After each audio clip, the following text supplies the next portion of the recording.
de esa situación? Hay un proyecto de emergencia alimentaria en el Congreso, digo, pero ¿eso alcanza, es suficiente para contener esa? Yo creo que no, porque esto, viste, es como un dominó, es decir, como un efecto dominó. Cuando vos, los sectores asalariados empiezan a tener dificultades para llegar a fin de mes, Esto también pasa. Y son trabajadores formales, tenés los trabajadores que están en negro, que viven de changa, que empiezan a tener dificultades para llegar al final del día. Es decir, hay una cantidad de trabajo de la economía de subsistencia en negro que desaparece de manera arrasadora, y esa gente que tenía un trabajo en negro, que vivía de una changa, que subsistía con lo justo, hoy deja de tener para subsistir.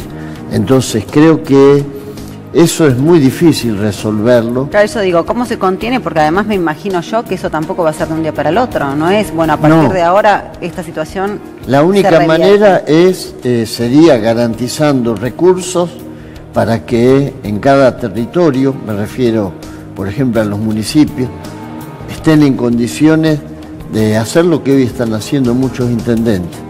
Conozco varios intendentes que me dicen estamos repartiendo directamente alimentos. O sea, la urgencia, lo número uno es ahora el hambre. Y es la UCA dio una cifra, todos dicen que conservadora, de 1.700.000 hambrientos. Es un horror en términos de un país como el nuestro que produce alimentos. Entonces creo que hay que atender esa urgencia, que no basta simplemente con seguir cubriendo a los que ya estaban bajo, digamos, de alguna manera el foco de las políticas sociales, porque eso se ha expandido.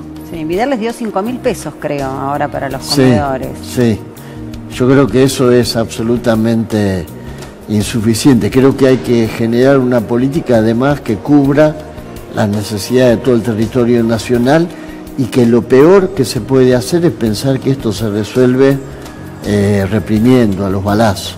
Me parece una bestialidad que los más inocentes en esta historia, porque si acá el hombre este que se fue enojado, si acá hay alguien que no carga con ninguna culpa ni tiene que hacer ninguna mea culpa, es ese que está en la absoluta desprotección, a la intemperie absolutamente, y hoy está pasando hambre.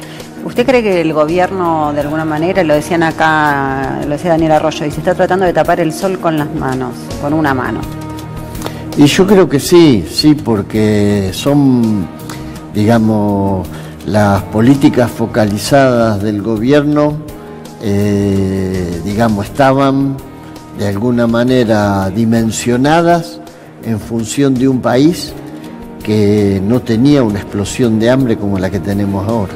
Esto en 2 meses se convirtió en otro país. Pero ahora, ¿usted cree que el gobierno no ve la realidad, como algunos acá sostienen, o en realidad esta era la construcción de la realidad que querían? Es una realidad que algún gobierno, pienso yo, puede querer un gobierno, un país con hambre.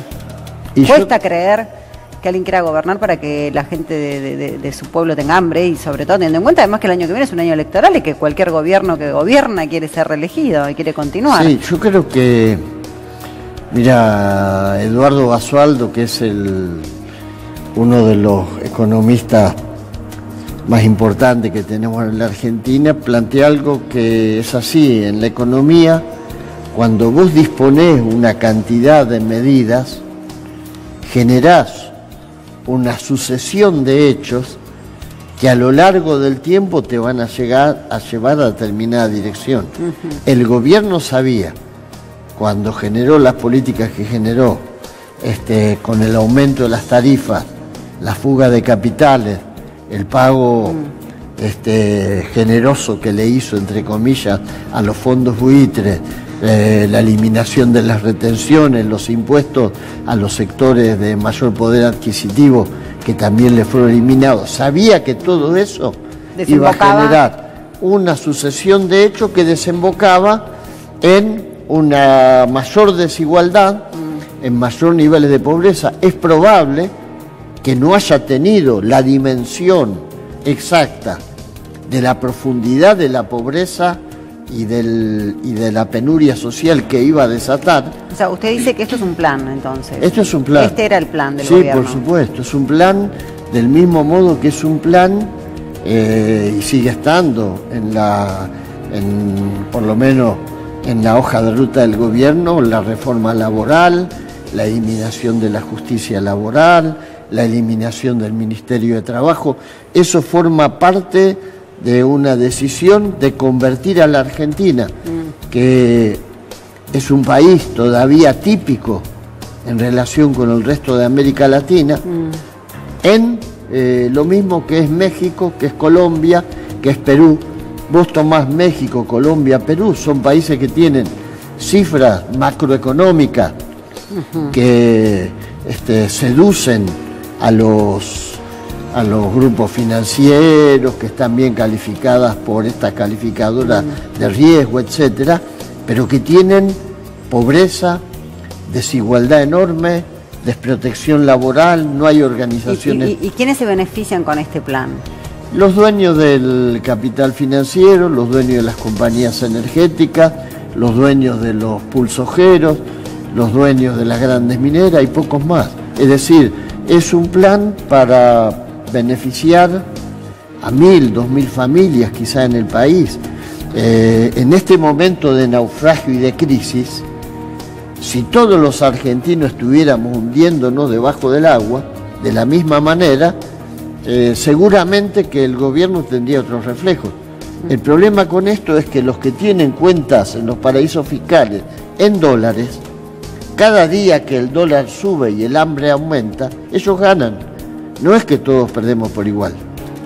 Esto está claro, es decir, hay un grupo relativamente, yo diría, ultra minoritario, porque si en un país como el nuestro hablar de 2.000, de 3.000 familias, estás hablando de un pequeñísimo sector muy minoritario, muy beneficiado con estas políticas.